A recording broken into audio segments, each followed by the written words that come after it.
L'amour. L'amour est une émotion. Comme toutes les émotions, cette émotion-là est générée par nos pensées, ce qui signifie que quand je dis que j'aime quelqu'un, en fait, ce que je dis, c'est que je pense des pensées à son sujet qui me font ressentir une émotion que j'appelle l'amour. Quand je dis que j'aime quelque chose, quand j'aime une robe, une maison, une chanson, en fait, ce que je dis, c'est que je pense des pensées au sujet de cette robe, de cette maison, de cette chanson, qui me font ressentir de l'amour. Donc, ce que ça veut dire, c'est que quand on aime quelqu'un, cette personne ne ressent pas notre amour. En fait, il n'y a que nous qui ressentons notre émotion d'amour. Donc, éventuellement, cette personne est témoin de notre comportement, elle entend ce qu'on lui dit et peut-être qu'elle a des pensées du type il ou elle-même qui lui fait ressentir des émotions agréables. Par exemple, la personne va se sentir aimée, va se sentir comblée, appréciée, chérie, touchée. Mais ce n'est pas notre amour à nous qu'elle ressent. Cette personne ressent ses propres émotions en fonction de ses propres pensées. Chacun ressent ses propres émotions en fonction de ses propres pensées. C'est pour ça que parfois, il peut y avoir quelqu'un qui nous aime, qui ressent de l'amour pour nous, mais si nous, on n'accorde pas de valeur à son amour, ou bien même si on n'est pas au courant, ou si on ne l'aime pas en retour, on va éprouver toutes sortes d'autres émotions qui ne sont pas de l'amour. On va ressentir de l'embarras, on va ressentir de l'indifférence, on va ressentir de l'agacement, etc. Il y a donc deux choses importantes à comprendre par rapport à ça. La première chose, c'est que l'amour, ce n'est pas quelque chose qui existe entre deux personnes et en dehors de ces personnes. Il n'y a pas une sorte de boule d'amour entre ces deux personnes que ces deux personnes partageraient. Quand deux personnes s'aiment, c'est simplement que chaque personne pense des choses au sujet de l'autre personne qui lui font ressentir de l'amour, qui leur font ressentir de l'amour l'une pour l'autre respectivement. L'autre élément important à comprendre, c'est que quand je choisis d'aimer quelqu'un, je suis la première et la principale bénéficiaire de cet amour. Et en fait, je suis la seule à en bénéficier directement. L'autre personne pourra en bénéficier, mais indirectement, par le filtre des pensées qu'elle va choisir de penser sur mon comportement. Ça veut dire aussi que l'amour n'est pas quelque chose qui apparaît et qui disparaît comme ça, comme un arc-en-ciel, comme un phénomène qui serait en dehors de notre contrôle. Au moment où vous tombez amoureux, par exemple, ce qui se passe, c'est que vous pensez des pensées au sujet de cette personne qui vous font ressentir de l'amour pour elle. Admettons que vous vous mettez ensemble, que 2 ans, 7 ans, 20 ans passent et que vous vous aperceviez que vous n'aimez plus la personne.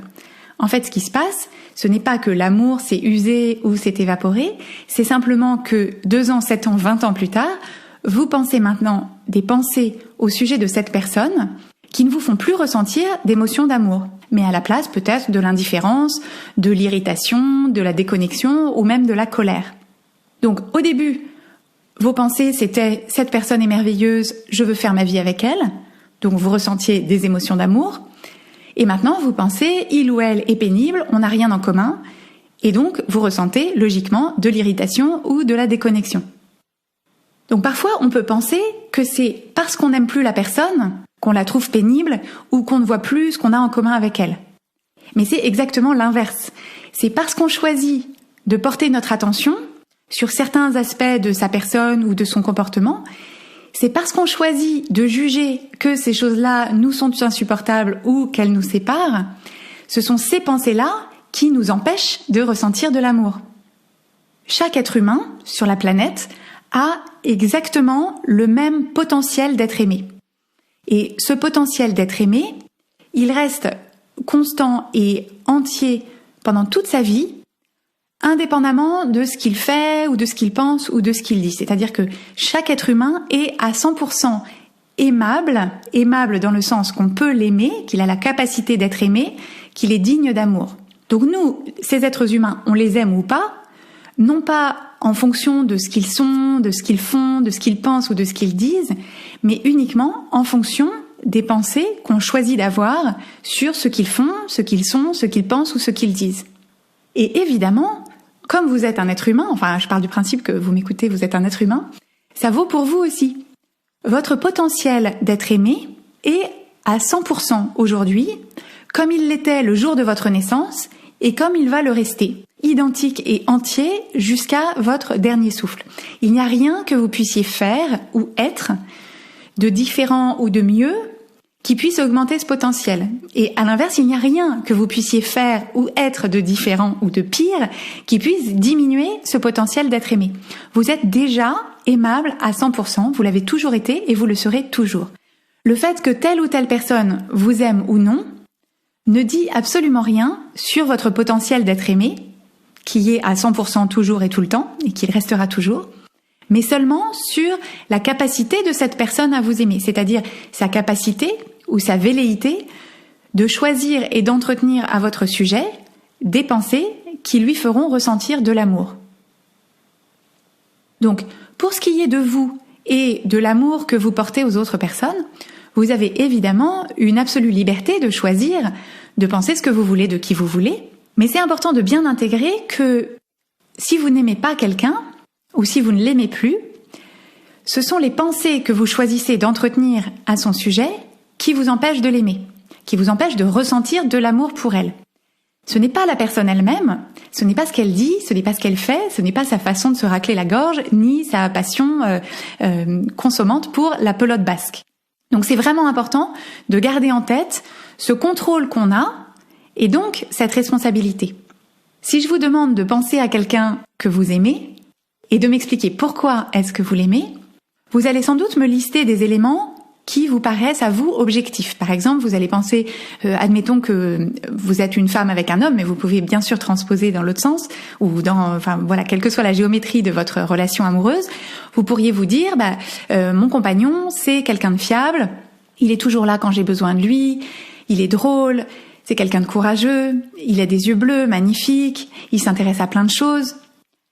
Mais rien de tout ça n'est objectivement vrai. C'est-à-dire que, à part la couleur des yeux, sur laquelle on peut sans doute tous s'accorder, tout le reste, l'idée qu'il est fiable, qu'il est toujours là quand on a besoin de lui, qu'il est drôle, qu'il est courageux, que même ses yeux bleus sont magnifiques et qu'il a plein de centres d'intérêt, tout ça, ce sont juste vos pensées.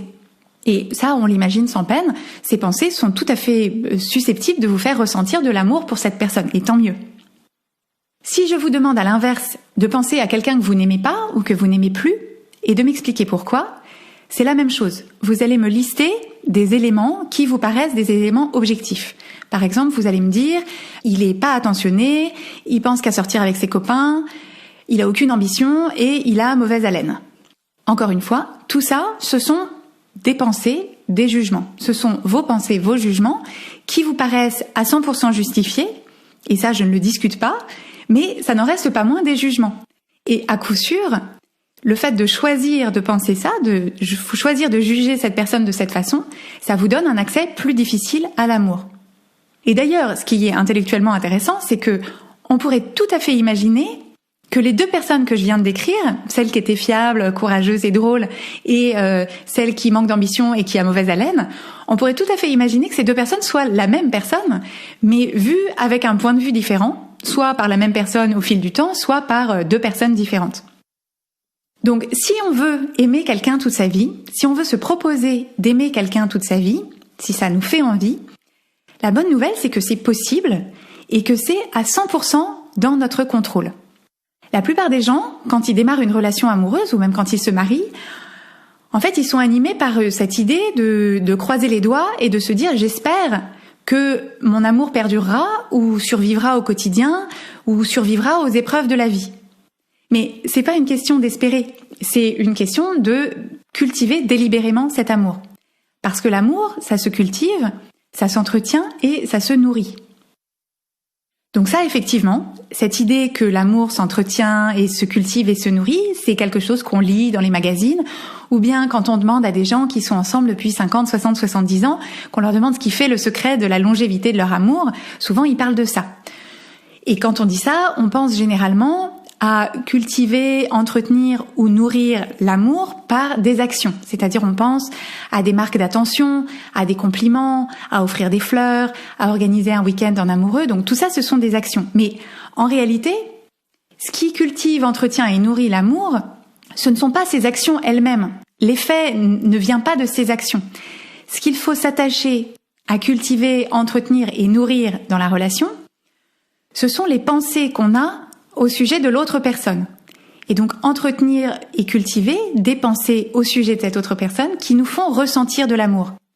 Et ce n'est qu'ensuite que cette émotion d'amour qu'on ressent nous inspire des actions qu'on identifie comme des actions d'amour. Donc par exemple, offrir des fleurs, faire des compliments, avoir des gestes affectueux, romantiques, etc. Mais ce sont des actions qu'on entreprendra sans se forcer, avec naturel et spontanéité, parce qu'on en a envie, parce qu'on est tellement animé par l'amour que on n'a pas d'autre choix ou d'autre envie que de faire tout ça.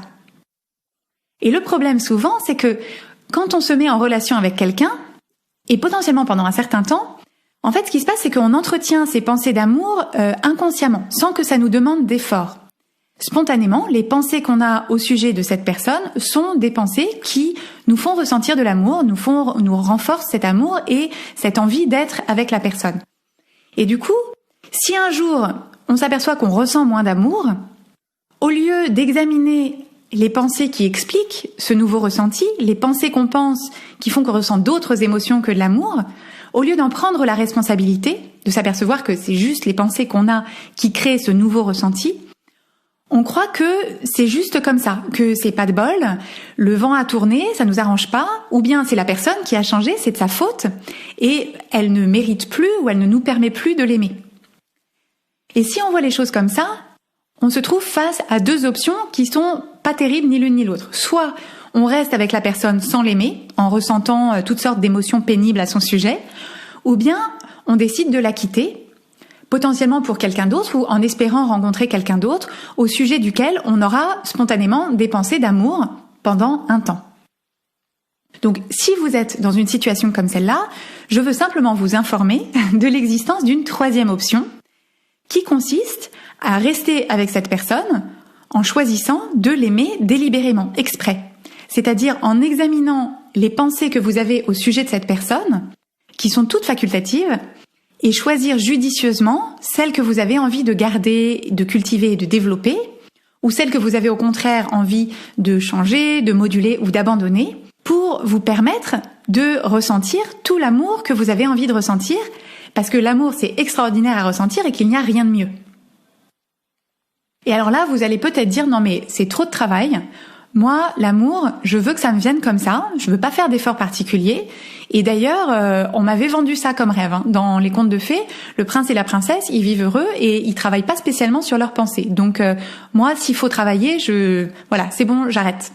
Et vous pouvez tout à fait faire ce choix, c'est ni bien ni mal dans l'absolu, je respecte tous les choix que vous voulez faire, mais simplement je vous propose d'être clair dans votre choix avec vous-même. Si vous n'aimez pas ou plus la personne avec qui vous êtes ou avec qui vous étiez, ce n'est pas de son fait, ce n'est pas la fatalité, c'est pas l'amour qui s'est usé ou qui s'est évaporé, c'est juste que vous choisissez de ne pas faire ce travail qui vous permettrait de créer pour vous-même cette émotion d'amour qui est pourtant tellement délicieuse. Alors, ce que tout ça veut dire aussi, c'est que malheureusement, on ne peut pas activement susciter de l'amour chez quelqu'un.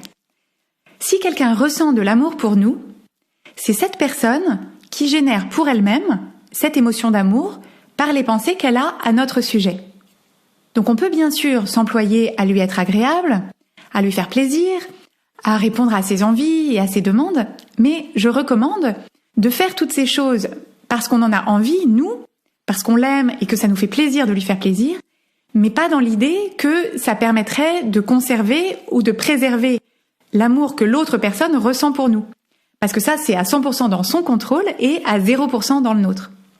Et le problème de croire que l'amour que l'autre personne ressent pour nous dépend de nous, c'est qu'on va forcément essayer de millimétrer notre comportement, de contrôler ce qu'on dit et ce qu'on fait en fonction de ce qu'on pense qui plaira ou de ce qu'on pense qui suscitera de l'amour chez l'autre.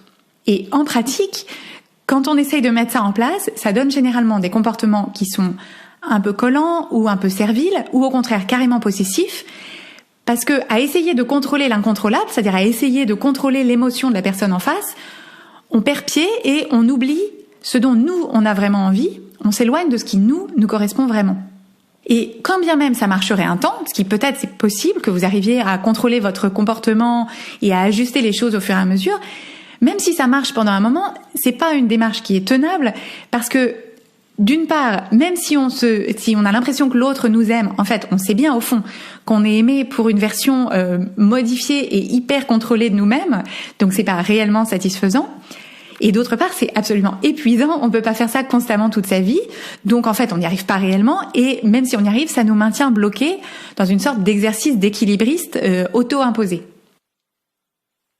Donc il me semble qu'une façon beaucoup plus durable d'envisager les choses, c'est de se dire, si je veux plus d'amour dans ma vie, l'idée d'apporter plus d'amour à ma vie en étant davantage aimé par les autres, c'est une fausse piste, c'est-à-dire que c'est hautement incertain, c'est très compliqué à contrôler et on risque de se perdre à essayer. Donc, si je veux plus d'amour dans ma vie, mon pouvoir et aussi ma responsabilité, c'est de travailler à créer et à ressentir plus d'amour pour moi dans ma vie, c'est-à-dire un ressenti émotionnel d'amour plus important. Donc, ressentir plus d'amour, c'est tout simplement penser délibérément plus de pensées qui nous font ressentir de l'amour. Des pensées qui nous font ressentir plus d'amour pour des choses, par exemple, on peut travailler à aimer activement toutes les choses qu'on a déjà chez soi, dans son appartement, dans son sac, dans sa garde-robe. Travailler à aimer activement des aliments, travailler à aimer activement des endroits, des films, des livres, tout ce qu'on veut. On peut cultiver aussi des pensées qui nous font ressentir plus d'amour pour les gens qui nous entourent et en premier lieu, la personne avec qui on vit, si on est en couple. Donc qu'est-ce que vous pouvez choisir de remarquer et d'apprécier pleinement chez cette personne? Qu'est-ce que vous pouvez choisir d'apprécier qui vous inspire le plus d'amour? Et plus vous donnez de place à ces pensées, plus vous les cultivez, plus vous les privilégiez, plus vous allez mécaniquement ressentir d'amour pour cette personne. Et plus vous agirez aussi avec amour envers cette personne. Et c'est un élan qui s'entretient par la suite. Parce que si vous approchez votre relation avec des pensées d'amour qui vous font ressentir de l'amour et agir d'une façon aimante envers elle, ça devient le filtre avec lequel vous abordez absolument tout ce qu'elle fait et tout ce qu'elle dit. À chaque fois qu'elle fait ou qu'elle dit quelque chose, vous vous dites « mais je l'adore, je l'aime, elle est formidable ». Et donc vous allez remarquer et créer toujours plus d'éléments qui vont dans le sens de l'amour. Alors, ça vous paraît peut-être trop simple ou même simpliste, mais je vous assure que c'est aussi simple que ça. Donc, c'est du travail, c'est plus ou moins facile selon là d'où vous partez, et c'est effectivement un travail à mener. C'est un choix délibéré à faire et à refaire tous les jours. Mais si le résultat vous motive, c'est-à-dire si vous avez plus envie de ressentir de l'amour pour la personne qui partage votre vie que de l'agacement, de la déconnexion ou de la colère, c'est possible et c'est à 100% entre vos mains. Et pour finir, pour ressentir plus d'amour, mais aussi pour se sentir plus aimé, une excellente stratégie consiste à travailler à s'aimer plus soi-même. L'amour de soi, c'est une pratique absolument essentielle à laquelle j'ai consacré 4 épisodes. Donc ce sont les épisodes 38 à 41. Et je vous recommande d'écouter ou de réécouter cette mini-série à la lumière de ce dont on a parlé aujourd'hui. Donc les épisodes 38 à 41 pour s'aimer mieux.